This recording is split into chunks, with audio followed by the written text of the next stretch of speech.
O Pablo, lembrando, Pablo, você me corrige, o Pablo é autor de pesquisas sistemáticas sobre novos e nem tão novos movimentos sociais, entre eles o movimento Passe Livre, e que esteve na origem das grandes manifestações de 2013, que ao final assumiram características distintas do que elas apresentavam na sua origem. Não estou querendo induzir a tua apresentação, mas só fazer essa referência, porque acho que o teu trabalho é muito importante. Comentário das preocupações que estão no livro, mas principalmente essa a primeira parte da apresentação do Bernardo a respeito dessa relação entre o offline e o online, como é que eu vejo isso, que não é tão diferente da maneira como o Bernardo apresentou. Eu vou começar pelo offline, podia começar de qualquer lugar, vou começar pelo offline, dessas transformações e como é que eu acho que isso impacta na estrutura de comunicação dos novos movimentos. Então, começo só com uma constatação mais ou menos sociológica, né? No final dos anos... No final, não. Durante os anos 70, a literatura sociológica apontou duas coisas, dois fatos mais ou menos interrelacionados. Um que dizia que havia uma crise de legitimidade do sistema de representação nas democracias liberais, né? Então, principalmente de representação, as pessoas não se enxergavam mais nesses sistemas tradicionais de representação característicos aí da maior. De certa maneira, tentam atender, suprir essa deficiência, esse déficit de legitimidade das formas tradicionais até então, que eram os partidos políticos e os sindicatos. Esses movimentos sociais, por esse motivo, eles têm muita ênfase eles valorizam muito seus processos internos de democracia interna, como se aquela prática democrática ela apontasse, ela restaurasse, digamos, a legitimidade democrática que não se encontravam mais nesses sistemas de representação que tinham se descolado da sociedade civil. Estou recuperando teses sociológicas bem antigas, dos anos 70, não é?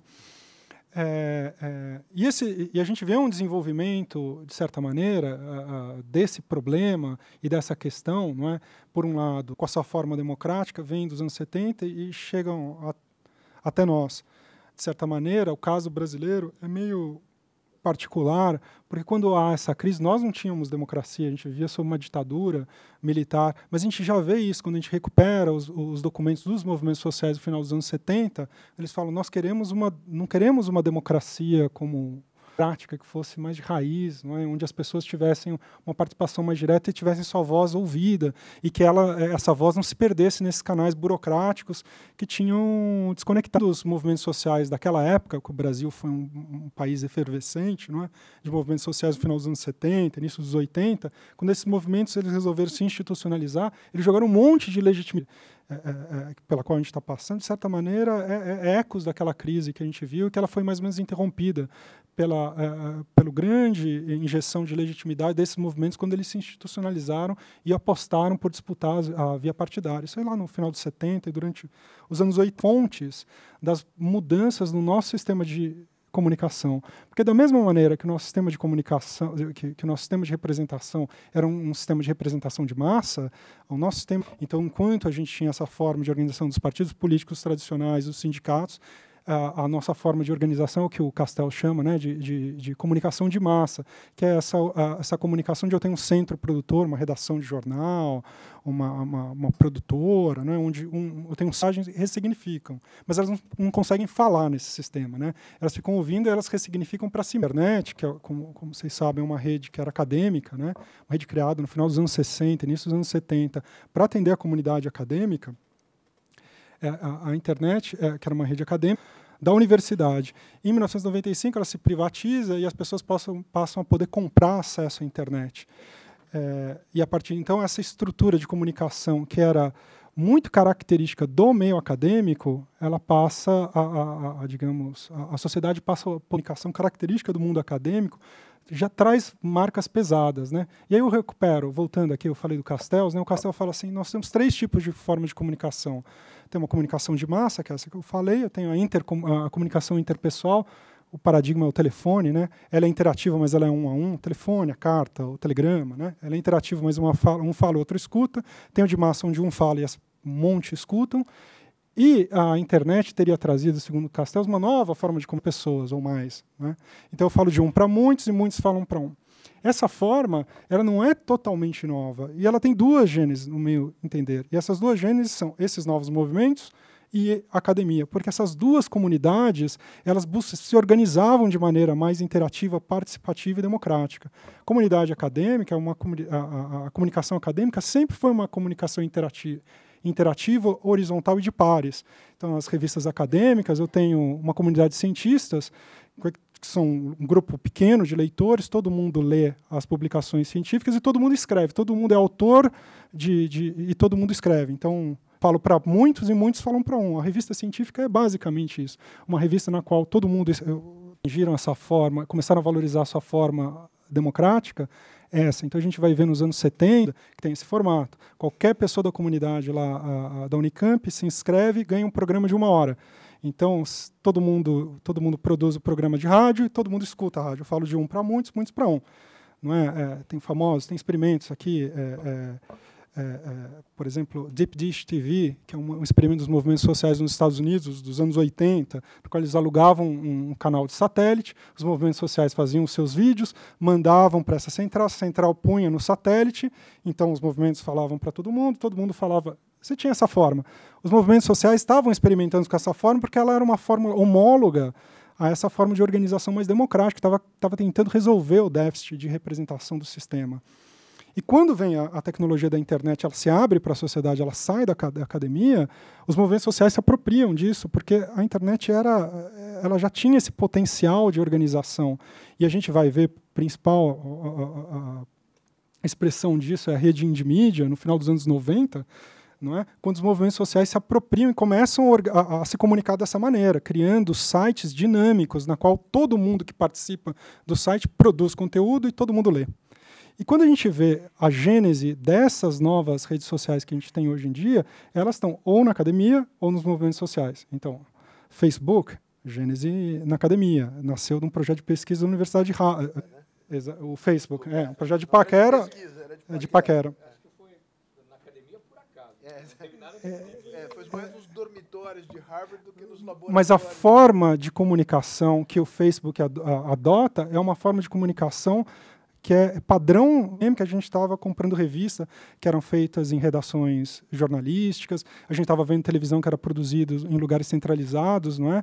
Eu acho que não é por acaso que o Facebook, nem no caso do Google, o Facebook também, e a gente vai ver o Twitter nasce de ativistas que vieram do movimento antiglobalização, de ativistas. E mais ou menos tudo que a gente tem de redes sociais hoje nasceram ou de movimentos sociais ou da academia. E eu acho que não é por acaso, porque essas formas sociais, porque essas comunidades se organizavam já de outra maneira, e elas começaram, a partir do momento que a internet é privatizada, a explorar esse potencial da internet. Acontece, bem, a gente sabe que isso revolucionou totalmente a maneira como a gente se comunica também, e os movimentos sociais e a sociedade civil ela passou a utilizar porque que a forma de organização, a forma de comunicação, a forma de organização, elas se encontram. E, portanto, é mais ou menos natural que uma coisa aconteça. Eu lembro, por acaso, um dos fundadores do Twitter me contava, quando saiu a reportagem, acho que foi da Times, falando a revolução do Twitter, se referindo à revolução no Irã, não é? Quando houve os protestos contra a eleição lá o que foi acusado de ser forjado do presidente Ahmadinejad. É? Foi chamada Revolução, The Twitter Revolution, né, que saiu uma matéria na Times, e aí comentava, né, nasceu de movimentos sociais e ela foi pensada para ter essa forma. De novo o Castells, que eu comecei, comunicação é poder. Né? Comunicação é poder, né? O Estado tem duas cabeças, para retomar a tese clássica lá do Gramsci. Né? Ele é coerção e também é convencimento. E comunicação é um instrumento vital de convencimento. Só que a nossa sociedade ela não é ainda democrática. Existem esses esforços de mudança da nossa estrutura democrática. E houve forças muito profundas a partir do momento que a nossa sociedade começa a se organizar dessa maneira para tentar, digamos assim, reintroduzir formas de comunicação de massa dentro. E eu acho que isso são uma das coisas que o Bernardo aponta ali no final da apresentação dele também do texto. Dentro da internet. Dentro da internet, não é? Então a gente está começando a ver, por exemplo, nesse processo último aí que o Brasil ficou muito polarizado em torno da questão do impeachment, os grupos a favor, grupos contrários ao impeachment. A gente fez, por exemplo, uma pesquisa agora, um pouquinho antes da votação, nos últimos dias de votação, na última semana de votação, 80% de tudo que era compartilhado na internet, mensagens de campanha, não é? Que estavam afogando qualquer tipo de reflexão independente, matiz, tudo desaparecia nessas campanhas. Isso é uma forma de inserir nessas estruturas de comunicação participativas, formas de comunicação altamente centralizadas, altamente participativas, não é? Eu acho que e vários desses atores, para fins centralizados, eles têm intervido e têm utilizado com muito sucesso. Eu acho que, retomando aí as considerações finais, acho que esse é um dos grandes desafios, como é que a gente preserva o potencial democrático dessas novas formas de comunicação que hoje já rivalizam, mais ou menos, a gente vê em termos de tempo de uso de meios sociais, mais ou menos pau a pau, televisão e novas mídias, né? Então, a gente tem um potencial enorme de democratização que a gente precisa preservar, não é? Para que ele não seja reduzido às velhas formas e a gente perca esse potencial, não é? Que, na verdade, é a saída para essa grande crise de legitimidade do Estado pela qual a gente ainda passa. Muito bom, Pablo. Marcos, só dois comentários, provavelmente inoportunos e impertinentes, mas a partir do que você disse, lembrando, acho que quem está mais familiarizado com a internet sabe disso, a importância dos chamados robôs, que reintroduzem essa dinâmica, digamos, de replicação da mesma mensagem, que é típica das. E uma das razões pelas quais faz diferença você ter dinheiro em campanha eleitoral é que robô custa caro. Mas robô te dá um poder de fogo na internet extraordinário, relativamente democráticos, pelo menos. Mas há uma utilização cada vez maior da internet em países autoritários. O caso da China é muito particular, a censória. Quer dizer, não é simplesmente o governo buscando bloquear a comunicação na internet, mas é se valer da internet para difundir as mensagens que lhe interessam, e que essa, digamos, o Bernardo aludiu a esse fenômeno também no início. Bom, já falei